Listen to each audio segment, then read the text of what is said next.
et on s'aperçoit avec la montée de l'intelligence artificielle, les data centers, que à ce rythme, et ça, c'est le Bureau de l'énergie aux États-Unis qui le dit, hein, on va vers le blackout. C'est-à-dire qu'on arrive dans une situation où les États-Unis pourraient finalement manquer d'électricité dans un avenir relativement proche. Donc, les investissements repartent très rapidement. Ce programme vous est présenté par Etero, Premier Ethereum, Treasury Company, coté en Europe.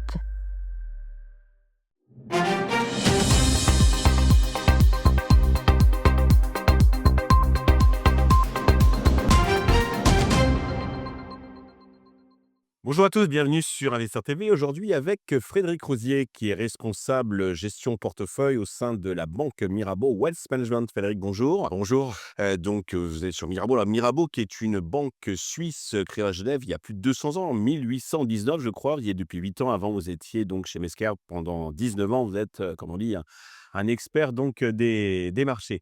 Aujourd'hui, alors je précise bien que ce n'est pas de la recommandation d'achat, du conseil d'investissement. Aujourd'hui, vous avez choisi c'est un partage de conviction, de nous présenter 3 valeurs associées à 3 thèmes, 3 thématiques donc, du futur. La première, c'est le nucléaire avec une boîte américaine qui s'appelle Constellation, Energy. Faut savoir qu'aux États-Unis, le nucléaire représente, 20 à peu près donc de la production d'énergie, et que cette société donc est le leader aux États-Unis. Ouais, vous rendez compte, hein, depuis 45 ans, il y a eu seulement 2 centrales nucléaires aux États-Unis construites. Il y a eu effectivement un désinvestissement, mais on le connaît aussi en France, hein, dans cette énergie qu'on peut qualifier honnêtement de propre, et on s'aperçoit avec la montée de l'intelligence artificielle, les data centers, que à ce rythme, et ça, c'est le Bureau de l'énergie aux États-Unis qui le dit, hein, on va vers le blackout. C'est-à-dire qu'on arrive dans une situation où les États-Unis pourraient finalement manquer d'électricité dans un avenir relativement proche. Donc, les investissements repartent très rapidement.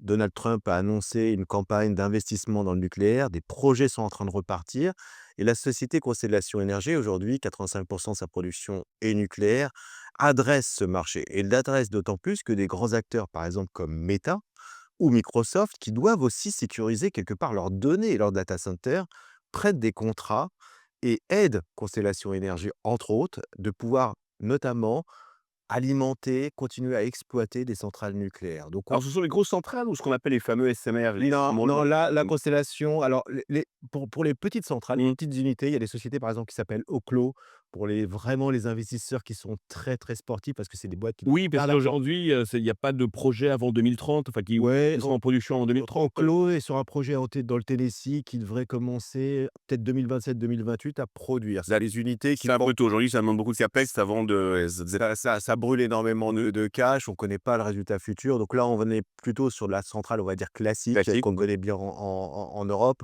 Et donc l'objectif pour ces entreprises, c'est de alimenter cette pénurie à venir d'énergie. C'est à cause du data center, enfin de la Ah oui. la croissance des data centers l'IA, ou c'est parce qu'ils ont, pas investi? Alors, il y a Le manque d'investissement, il y a des centrales le double effet, quoi, qui étaient, comme on a connu d'ailleurs en Europe, ou en France avec Fessenheim et autres, c'est-à-dire qu'à force de pas investir dans le nucléaire, on a de l'usure naturelle des centrales. Donc là, on est en train de prolonger la durée de vie des centrales. d'accord. Donc quand on dit prolonger la durée de vie de ces centrales en termes d'amortissement pour les entreprises, c'est extrêmement favorable. Donc là, on est dans le cadre, par exemple, de Constellation Énergie, Mmh. et elles signent des contrats très importants. Meta, c'est 20 milliards signés avec Meta pour alimenter les data centers de Meta De métal. de Meta.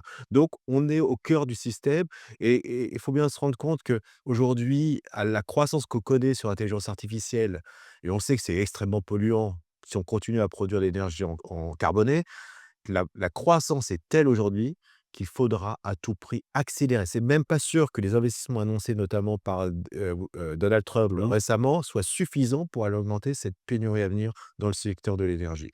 Donc oui, c'est un secteur qui va être extrêmement porteur. On a vu par exemple, ces derniers jours General Electric par exemple, qui a une branche, green, voir son cours s'envoler littéralement, 15% sur une journée, parce qu'il y a effectivement des carnets de commandes qui sont en train de grandir, des perspectives qui sont en train de s'améliorer, et les multiples sont en train de se regonfler. Donc D'accord. tout le secteur du nucléaire, et on peut mettre aussi d'ailleurs les minières, hein, Cameco par exemple au Canada, ce secteur va être à mon avis très, très surveillé, et Constellation Énergie a un profil plus défensible que d'autres, honnêtement, au regard de ses contrats et de son parc qui est déjà bien installé. Parce qu'il y a moins de concurrence, le fait que ce soit des grosses centrales, Oui, il y a moins de tout concurrence à avec le SMR, donc tout à fait.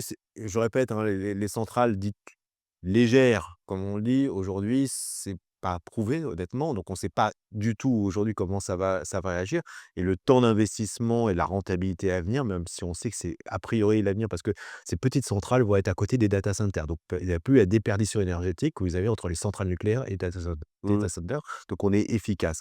Mais maintenant ça va être du temps à se déployer, donc autant rester sur un acteur qui est installé, qui est fiable et qui fait parmi les plus grands acteurs du de nucléaire aux États-Unis. D'accord. Alors deuxième thématique dont on parle beaucoup aussi, très futuriste donc, c'est le quantique avec une société toujours américaine, qui s'appelle, alors je sais pas comment on prononce, c'est les Rigetti Computing.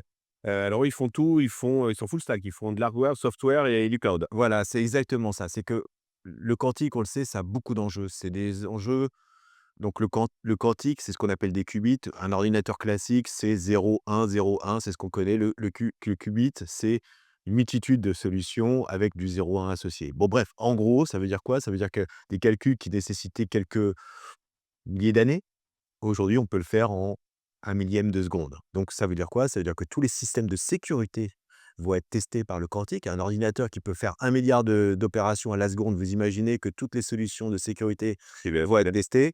On sait aussi, par exemple, que c'est un enjeu pour le blockchain, la sécurité du blockchain. Donc le blockchain est en train de se renforcer derrière sous ses protections par rapport au quantique. Donc toutes les grandes entreprises aujourd'hui, on a eu par exemple IBM il y a quelques années qui avait un record justement de ces fameux qubits qui sont en train de s'installer là-dessus. Google aussi a annoncé des avancées, majeures. Les Chinois sont très performants et peut-être, on ne sait pas, seraient aujourd'hui leaders dans cette, technologie. technologie, oui.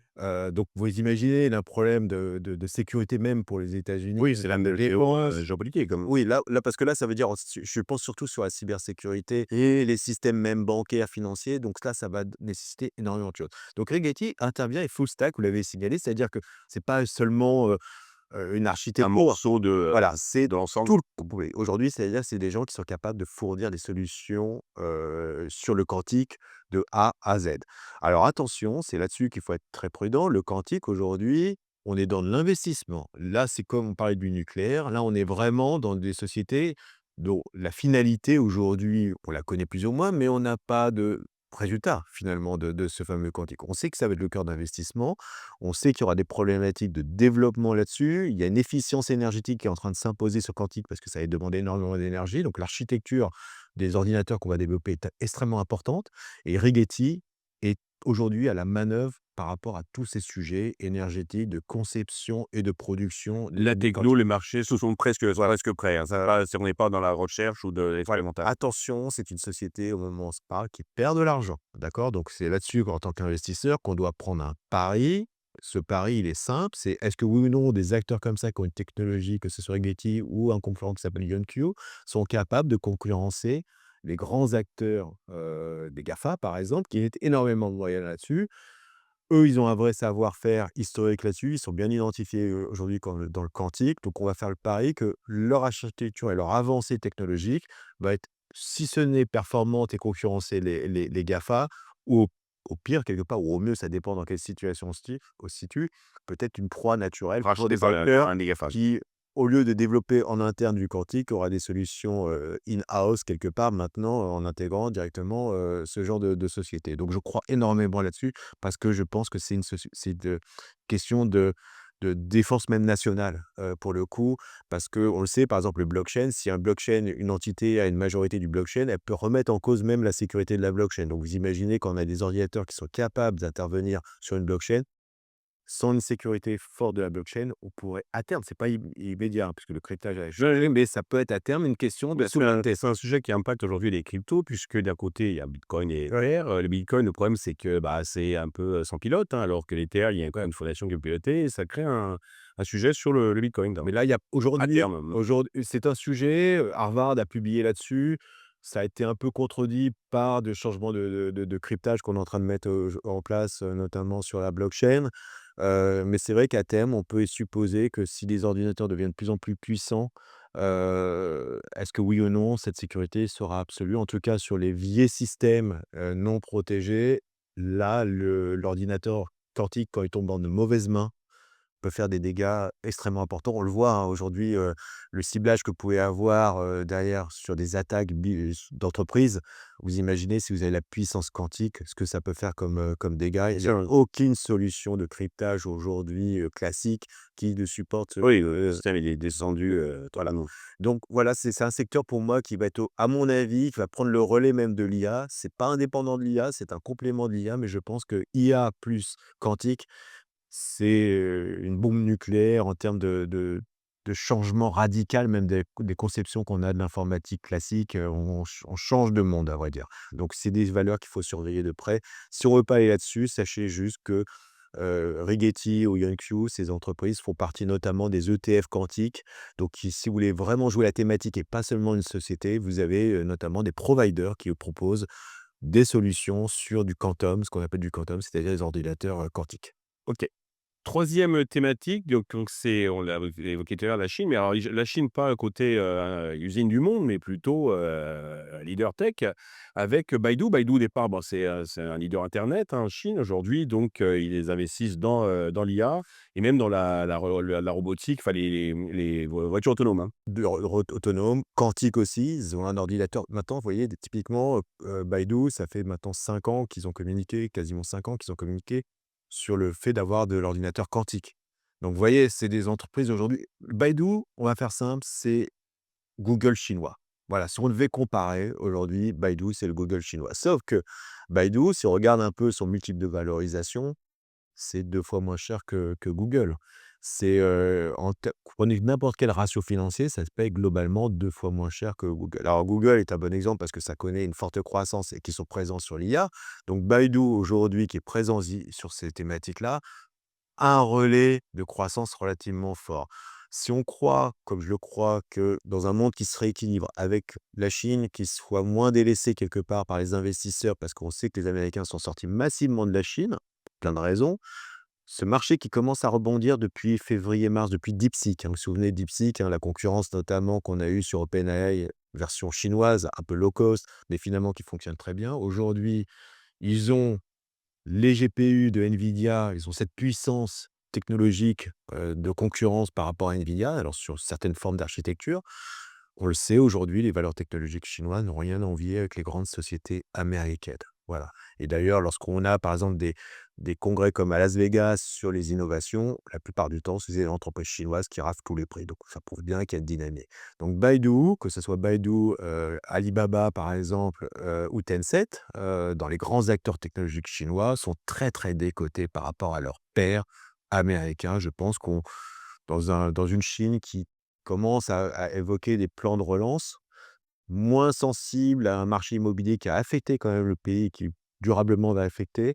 Je pense que ce secteur technologique aujourd'hui va être en pointe et va peut-être à terme, dans une partie du monde, concurrencer les grands acteurs, du monde occidental qui sont les acteurs américains. Donc là, il y a en plus, en ce moment, une petite, fenêtre de tir puisque Baidu avait un peu baissé ces derniers tours, hein, commence à repartir un petit peu à la hausse. Voilà, c'est un acteur qui me semble bien positionné si on croit, comme je le crois, que la Chine, a un petit avenir boursier, dans les années à venir. Alors je répète, hein, c'est pas de la recommandation d'achat, c'est les convictions donc de Frédéric qui étaye donc ses propos, cette conviction donc qui mérite, à minima d'y prêter, attention. Pour, conclure, avant de nous quitter, la météo pour, 2026, Frédéric, Alors, comme les météos généralement sont pas fiables au-delà de 7 jours, je vais faire une météo, on va dire, sur les premiers mois de l'année. On l'a vu, la Fed est à la manœuvre.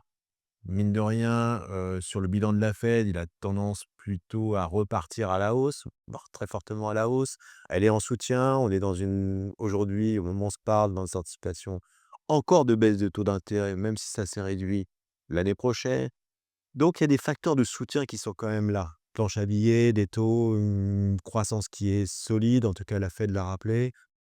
Donc on peut passer quand même, à mon avis, déjà les 3 premiers mois relativement tranquilles, puis arriveront derrière une mise à jour peut-être des guidance d'entreprise, en avril et là peut-être des choses sont peut-être un peu mieux définies. Attention, il y a des petits nuages noirs qui s'accumulent. Mmh. Valorisation d'OpenAI aujourd'hui au regard de la croissance qui commence à ralentir d'OpenAI, et des valorisations excessives qu'on peut avoir, et le sujet Oracle aussi qui est au bout du jour aujourd'hui et c'est ta santé financière. Mmh. Ça, c'est des petits nuages qui pourraient peut-être, alourdir le ciel dans les prochaines semaines et en début d'année. Donc voilà, si on n'a pas d'effet, systémique, Oracle et OpenAI, on peut tenir jusqu'à avril, puis après on va arriver dans un cycle préélectoral aux États-Unis avec, Donald Trump qui, au moment où on se parle, est quand même en difficulté dans les sondages, mais Les pas que sondages dans lycéens ne lui sont pas très favorables, hein, souvent plus. exactement, donc il y a des élections un peu partielles où on voit que c'est beaucoup plus difficile pour lui, même dans des États où il était très fort.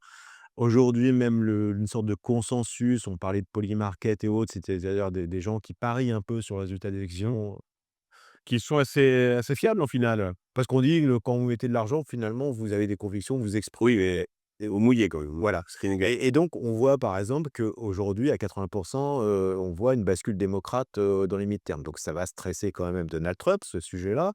Donc comment il va agir? Est-ce qu'il y aura aussi peut-être un changement de leadership au sein de la Fed? Donc ça fait plein de sujets quand même, à partir d'avril, qui vont peut-être rendre l'année un peu plus difficile qu'elle ne l'a été, cette année. En tout cas, pour l'instant, au moins horizon fin mars, début avril, si rien ne change et qu'il y a pas de gros nuages, de petits nuages noirs qui se transforment en cumulonimbus, Ouais. on devrait avoir un marché qui se tient, même en Europe, qui devrait, globalement se tenir. Modulo peut-être le dollar qui va continuer à filer au regard de la planche à billets américaine. Voilà, c'est peut-être le côté un peu négatif. Puis après avril, je pense qu'on en reparlera à ce moment-là, mais ça c'est une autre, à mon avis, une autre page qui va s'ouvrir, à ce moment-là. Et ben, ça sera une occasion de vous inviter car c'est toujours passionnant ce que vous nous dites. Donc, merci pour, ces convictions et ces prévisions, Frédéric. Merci à Merci à tous, de nous avoir suivis. Je vous rendez-vous, très vite sur les Télé. N'oubliez pas donc, de partager, la vidéo, de me dire ce que vous pensez donc, de l'interview et puis de suggérer des sujets, des invités que vous souhaitez que nous recevions. À bientôt.